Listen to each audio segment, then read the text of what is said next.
Ce jour dédié pour la Refouach Shema de Chaya Nechama Dina Bat Raizel. La question de Daniel. Alors, Rav, j'ai une question. Pourquoi il y a 40 ans, Moshe Dayan il a fait une loi qui disait que les Bachor Yeshiva étaient exemptés de service militaire parce qu'ils protégeaient donc l'armée de Tsahal. Et deuxièmement, en lien avec la première, est-ce que c'est vrai que pendant la guerre de Kippour, Israël était très déminé puisqu'il y avait un tank israélien pour 12 tanks syriens et égyptiens. On dit qu'Israël affrontait à peu près l'équivalent de la force de l'OTAN. Donc est-ce qu'il y a eu vraiment une intervention divine? Ok, ça demande beaucoup de temps, beaucoup de choses à dire, il y a beaucoup de quoi dire. Bon, paradoxalement, Moshe Dayan, qui était un super non religieux, difficilement on croit qu'il a fait la Brit Mila. Je crois qu'il a fait la Brit Mila contre son gré une fois quand il était jeune, un rabbin est venu lui a fait, on n'est même pas certain. Sa fille était une super anti-religieuse.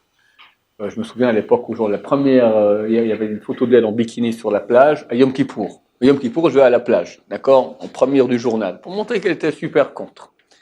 Alors comment se fait-il qu'un type pareil, qui a commencé beaucoup à aider le peuple d'Israël, c'est clair, il était ministre de la Défense avant la guerre des 6 jours. Il a bien joué. C'est commencé la guerre des 6 jours. Nasser a fait la Ligue arabe et une union de tous les peuples, 8 armées arabes contre Israël, et il ferme le détroit de Tiran, donc par la mer Rouge, l'accès des bateaux israéliens à Eilat, par la mer Rouge. Et mobilisation en Israël. Tension. Pendant 3 semaines, on ne sait pas ce qui se passe. On rentre en guerre, on part en guerre, mobilisation, tout le monde attend, une armée contre l'autre armée, on ne sait pas ce qui se passe. Un soir aux nouvelles, on invite Moshe Dayan, ministre de la Défense. Alors, que pensez-vous de la guerre? Il dit, c'est ou trop tôt ou trop tard. C'est pas maintenant le coup de bonne raison de commencer la guerre maintenant, on aurait dû commencer avant ou attendre quelque chose, un autre dénouement. Il est super relax. Le monde arabe, qui évidemment regarde la télévision israélienne, baisse de tension. On est 5 heures avant l'attaque des avions israéliens. Il devrait être dans une tension terrible. Il montre rien. Il a joué très très bien à la télévision. Les gens super relax. La même nuit, les avions israéliens partent des bases israéliennes en Égypte, en Irak, en Syrie. Au petit matin, ils bombardent, on peut dire presque la totalité de l'armée de l'air égyptienne, syrienne et irakienne. Les Jordaniens ont vu ça, ou les Saoudiens, ou les Jordaniens, je ne me souviens plus, ont vu dans les radars les avions qui partent. Ils envoient en code aux Égyptiens, attention, il y a des avions qui viennent chez vous. Le même moment, il y a eu un changement du code. Et avec quelques heures de non-simultanéité, donc ils ont reçu un message qu'il ne faut pas décoder. La main de Dieu extraordinaire. Et en 6 jours, il y a eu une guerre qui, dans les écoles stratégiques américaines, n'est jamais étudiée, la guerre des 6 jours. Pourquoi? Les profs disent que ça ne sert à rien d'étudier cette guerre, c'est un miracle de A à Z. Ça ne tient pas la route. Miracle extraordinaire. Moshe Dayan, d'ailleurs, conquiert Jérusalem, il arrive sur le mont des Oliviers, mais ils n'ont pas conquis la vieille ville de Jérusalem arabe. Ils ont conquis autour. C'est pas tellement une place forte. Il y avait une place forte là-bas, bon, mais c'était pas trop. Ce qui est autour était extrêmement plus dur et plus grave. Il y a eu beaucoup de morts à la Gueule Tarmoshet, la colline des munitions ici à conquérir, etc. Et Motagour, décédé cette année, la mort de Haïgour, d'accord, le chef des parachutistes, me dit, viens, on conquiert Jérusalem. Ah, t'as raison, pourquoi pas, on y va. Et il conquiert Jérusalem, le Kotel, etc. C'était comme ça par hasard, ils ne sont même pas intéressés par ça. Et Moshe Dayan, après la guerre, il est bien embêté. Attends, il y a le lieu du temple, avec la mosquée. Qu'est-ce que je fais de ce machin-là? C'est juif, c'est arabe, c'est truc. Alors il fait un truc qui jusqu'aujourd'hui nous fait des problèmes, pas pour longtemps encore. Il y a 50 ans, on espère que cette année, on va régler le problème une fois pour toutes. Ben, Zrat Hashem, j'espère, j'imagine, je pense, que je me trompe. Il donne les clés. On appelle ça le Waqf. Le Waqf, c'est toute cette région-là. C'était le comité responsable de l'esplanade du temple. Il le rend au responsable du Waqf, qui n'en croit pas ses oreilles, ni ses yeux. D'accord? Comment maintenant Moshe Dayan, il me rend maintenant les clés de. Voilà, on devient responsable de nouveau de notre endroit, qui est aujourd'hui c'est enclave jordanienne. Ça appartient à la Jordanie. Alors, quelle est la question? Pourquoi Moshe Dayan Alors, il est écrit un verset dans le roi Salomon qui dit dans Michelet, dans les Proverbes, il dit que le cœur des rois et des ministres est dans la main de Dieu. Tu peux voir durant l'histoire des gens dans leur campagne présidentielle, qu'est-ce qu'ils disent, après qu'est-ce qu'ils font? Rien à voir. Il va faire comme ci, il va faire comme ça, c'est Hachem qui gère. Hachem gère tout, les petits escargots, les petits moustiques aussi, mais certainement beaucoup plus les rois, parce que de eux dépend le bon fonctionnement du monde, vers où on va aller, vers une guerre, vers une paix, ça c'est Hachem qui décide ce genre de choses-là. Donc Moshe Dayan, bien qu'il n'ait aucun sentiment et aucun background religieux, a fait une chose très bizarre. Il a dit, les religieux ne vont pas à l'armée. Rabin, qui était de même, aussi un grand socialiste, il a dit, on a une Kabbalah, une tradition, les religieux ne vont pas à l'armée. Il y en a un à l'époque, il a fait toute sa campagne présidentielle, tout le monde à l'armée, Koulam, il y avait des pubs comme ça, Koulam, tout le monde à l'armée, c'était Ehud Barak. C'est un grand monsieur Ehud Barak, c'est lui qui a monté NTB, c'est lui qui est dans c'est le chef Sarek Matkal, lorsqu'ils ont la première fois les Palestiniens, ils ont capturé un avion de la Sabena. Eux, ils sont allés déguisés en mécano, ils sont rentrés dans l'avion, ils ont tué les bons. C'était un type qui a fait le plus, c'est lui qui a plus de médailles israéliennes de l'armée. Un petit monsieur comme ça, bon, c'était quand même un grand soldat. C'est la seule présidence de l'État d'Israël qui a duré qu'un an et demi. Hachem a dit, mon cher ami, tu veux pas les religieux, tu veux les religieux à l'armée, tout le monde, allez, dégage, on t'a fait monter, on t'a fait descendre. Tchic-tchac. Un an et demi environ, il a tenu. C'est Hachem qui gère. Alors évidemment, celui qui a un peu de cervelle dans son crâne comprend que l'histoire d'Israël ne commence pas en 48 avec la création de l'État d'Israël. On a un peuple vieux, on a 3330 ans cette année. Et durant 3330 ans, on a été 2500 ans en exil. Et chaque génération, quelqu'un se lève pour nous anéantir, comme on dit le soir de Pessah. Et à tous les coups, il disparaît, et nous, on est là. C'est pas qu'on souffre pas, on souffre, c'est terrible, mais on est là et eux ne sont pas là. On a gagné. Grâce à quoi? Il n'y avait pas d'armée, il n'y avait pas d'aviation, pas de commando, il y avait des prières, des jeûnes, études de Torah et pleurs à Hachem. Et ça marchait mieux que tout. C'est ça, Am Israël. Parce que le roi David part en guerre contre Goliath. Qu'est-ce qu'il lui dit? Goliath vient avec une armure. Un type qui avec un bouclier devant lui. Il a une épée super longue, un javelot, une armure qui va du haut de la tête au bout des ongles. Et il insulte et blasphème. Il insulte David et il blasphème contre le Dieu d'Israël. Le roi David lui dit, toi tu viens contre moi avec ton armure, ton javelot, ton épée. Moi je viens au nom du Dieu d'Israël que tu as blasphémé. Et moi je m'attends à donner ta chair en pâté aux animaux du ciel, aux oiseaux du ciel et aux animaux de la terre. Et il court vers Goliath, et un miracle a lieu, et il lance une pierre, tac, elle traverse l'armure, et il meurt sur le coup. Et bien il lui coupe la tête. Qu'est-ce qu'il dit David à Goliath? Toi tu viens avec l'arme physique, moi je viens avec le nom de Dieu. Ça c'est Am Israël. Le mot Yehudi, c'est quoi Yehudi? Juif. T'écris Yehudi. La dernière lettre, c'est Dalet. L'avant-dernière, c'est un Dalet. Je fais pour vous comme ça. Pour vous, c'est à l'envers. Comme ça. Dalet. Et un Dalet comme ça. Et un Yud. Donc, je mets le Yud, je mets ici. Qu'est-ce que ça fait comme lettre? Hey. Ça fait quoi? Yud Ke Vav Ke.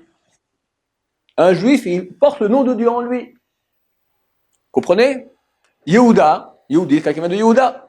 Yehuda, t'enlèves le Dalet, ça fait le nom de Dieu. Yud Ke Vav Ke. Le Dalet, c'est signifie Dal, pauvre.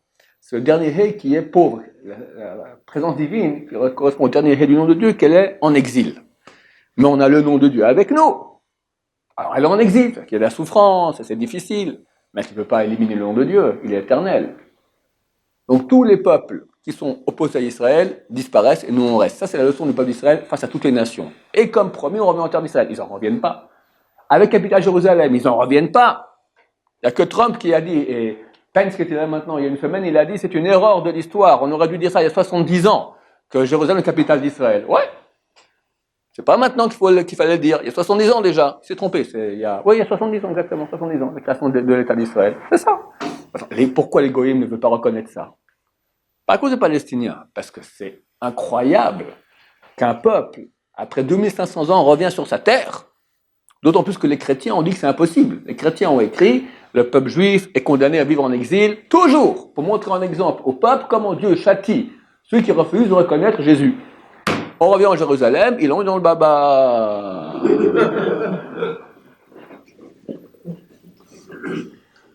Est-ce qu'il y a un rapport 70 ans, 63 ans?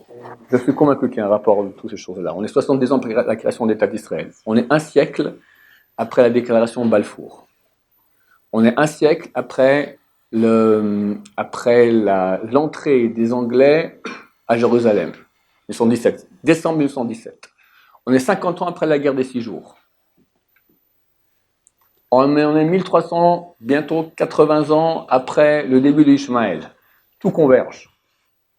Si je ne me trompe pas, c'est pour bientôt. Si je me trompe, c'est pour bientôt aussi. Hein? Ok, non, ça va, on a le... Non, j'ai dit qu'Ishmaël devrait tomber avant février 2018. J'ai fait un cours il y a 2 semaines qui s'appelle Ishmaël est tombé. Tu le vois, c'est clair. Les gens me disent non, mais ils ont super d'influence dans le monde. Je m'en fous de l'influence dans le monde. Je parle maintenant d'Israël par rapport à Israël. Qui nous menace? Il n'y avait plus rien. Il y avait encore la Syrie, plus de Syrie. Qui y a? Il y avait l'autorité palestinienne. Mais il s'est fait ratatiner, le pauvre. Il a été mendié que la Belgique veut bien se mettre à... La Belgique a accepté. Trouve encore un en Europe qui est prêt à faire une déclaration unilatérale, je vais avec toi. Il n'a même pas trouvé un. Il est ratatiné. Ah, il n'y a plus rien. Plus rien. Il a quand même lancé la guerre. Oui. Donc il faut une armée. Enfin, il y a eu des guerres. Chazal dit, pourquoi il a pris 5 pierres. Pourquoi 5? 2 explications. L'un c'était tunisien déjà à la base. D'autres disent par rapport, c'est la vraie explication, par rapport aux 5 livres de la Torah. Et Even, on sait ce que c'est aussi. Even, comme dit Rashi sur le verset où Misham Roa Even Israël, notre icône, il dit, c'est la contraction de 2 mots, Av, Ben. Le père qui enseigne la Torah à son fils. Cette éternité de l'enseignement de la Torah dans le peuple d'Israël, c'est ça qui fait qu'on gagne les guerres. Alors, je ne dis pas qu'il ne faut pas des soldats. Il faut des soldats. Mais le critère de la victoire, c'est la Torah. Celui qui peut étudier, doit étudier. Celui qui ne peut pas étudier, il y en a qui ne peuvent pas étudier. Qu'il aille à l'armée, très bien. J'ai déjà raconté. Quand moi, je fais l'armée, après je vais rentrer à l'Yeshiva. Mon Chavruta, mon copain d'études, il n'avait pas fait l'armée. Je vais quitter la Yeshiva. Je vais voir le Rav Eliashiv. Rav Eliashiv, c'est pas black, c'est black de black. Orthodoxe, anti-armée, ce que tu veux. C'était dans mes Hacharim, enfoncé. On ne peut même pas arriver en voiture chez lui. C'est un petit chemin comme ça, fallait arriver. D'accord? Un autre monde. Mais le grand de la génération, il lui a dit, tu n'es pas à la Yeshiva, tu vas à l'armée, directement. On est en guerre. Tu peux rentrer dans le commando, tu dois aller dans le commando égale Yeshiva.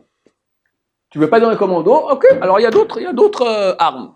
Tu iras dans les tankistes, dans les qu'est-ce que j'en fais moi, d'accord, la marine. Mais tu ne peux pas rester sans rien faire. Les tankistes, la marine, c'est l'armée. L'armée terrestre, c'est-à-dire l'armée physique.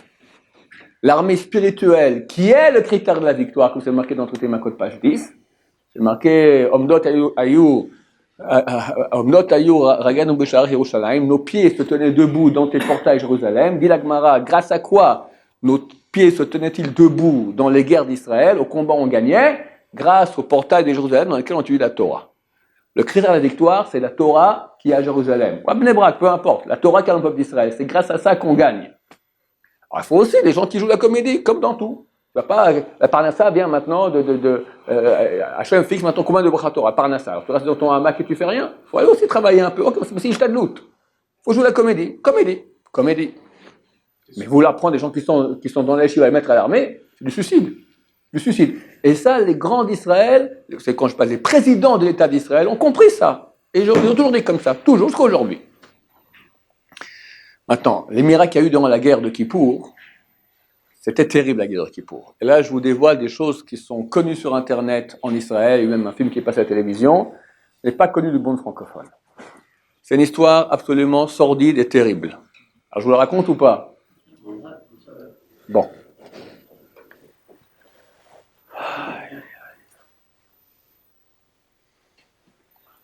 Kissinger à l'époque, qui était ministre ou secrétaire d'État américain, il est censé l'aller-retour entre l'Égypte et Israël. En Égypte,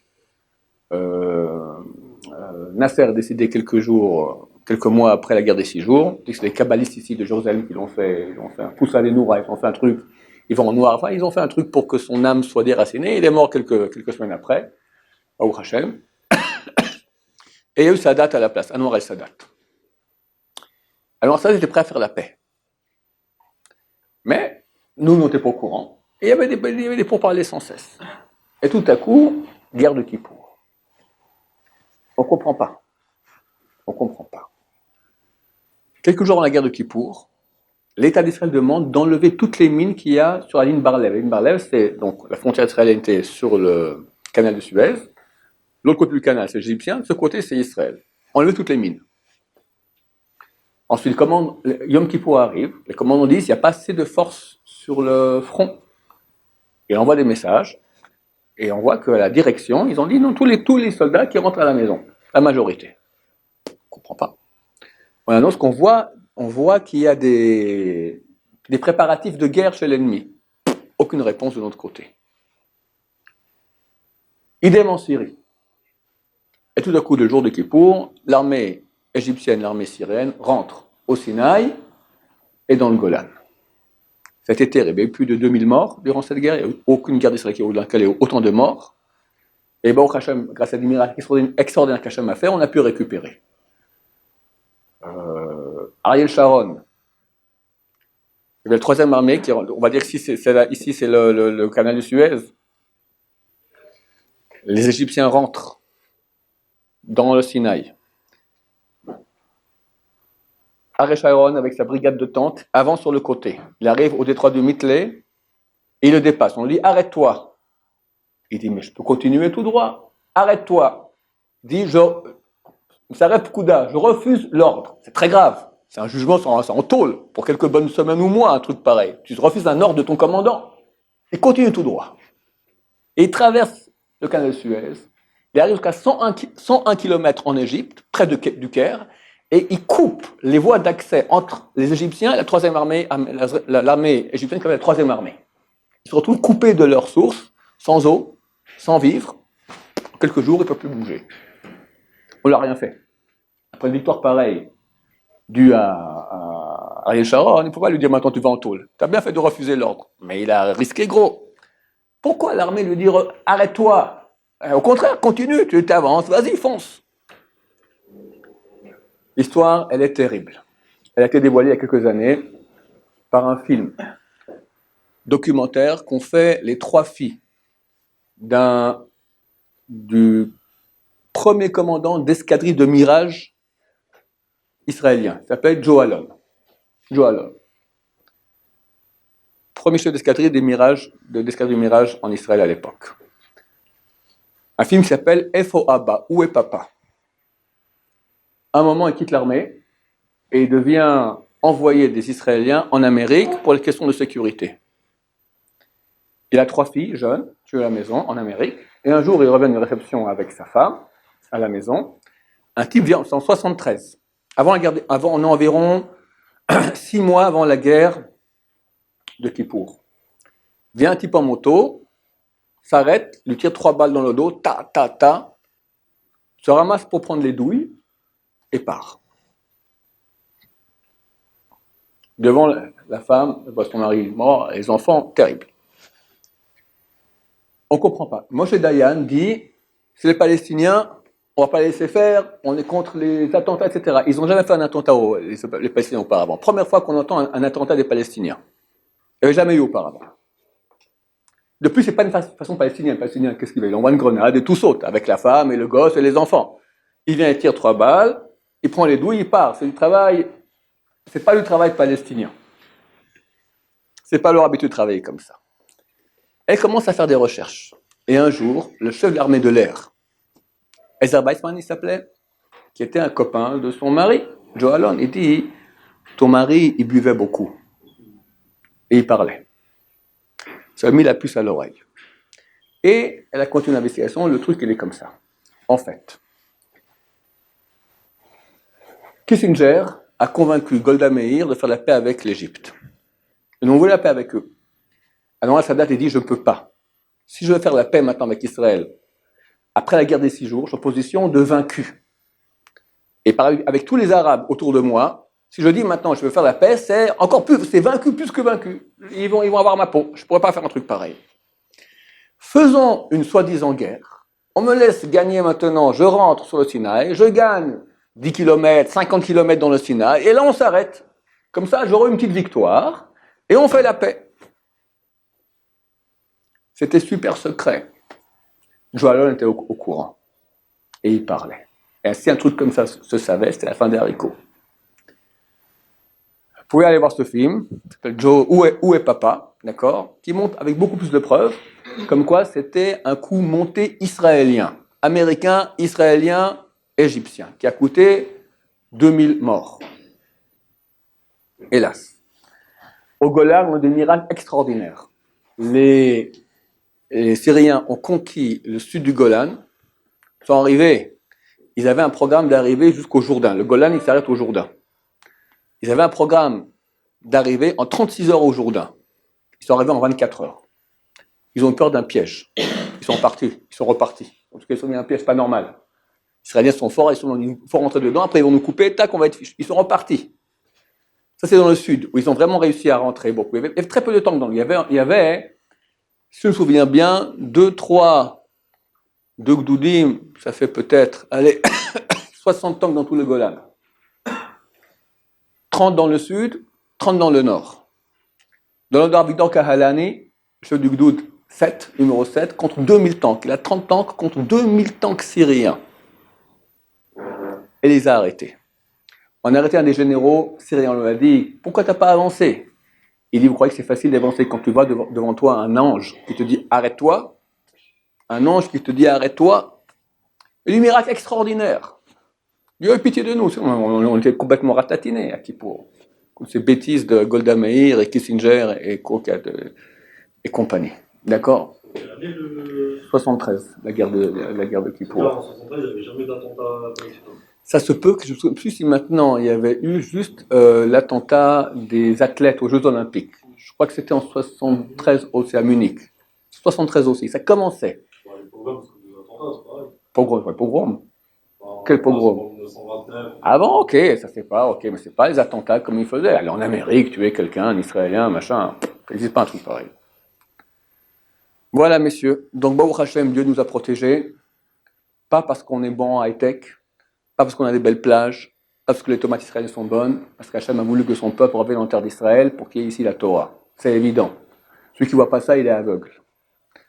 Donc, on a une mitzvah super grande, énorme, de qui est beaucoup de Torah. J'ai lu dernièrement un interview de Rav Chaim Kanevsky, 7 jours après le décès de Rav Steinman. Il dit que le Rav Steinman, donc le Rav Steinman est né en 1913, fait partie de tous ceux qui sont battus pour qu'il y ait beaucoup de Torah en Israël. Des kolélim, des yeshivot, beaucoup de kolélim, beaucoup. Et il dit on a réussi. Aujourd'hui, il y a non seulement en nombre, mais en qualité. La qualité d'études, elle est beaucoup plus grande qu'avant la guerre. Il y a des cerveaux énormes, il y a des livres profonds. Il dit comme ça, la Torah est beaucoup plus grande. C'est clair que ce que Hachem veut.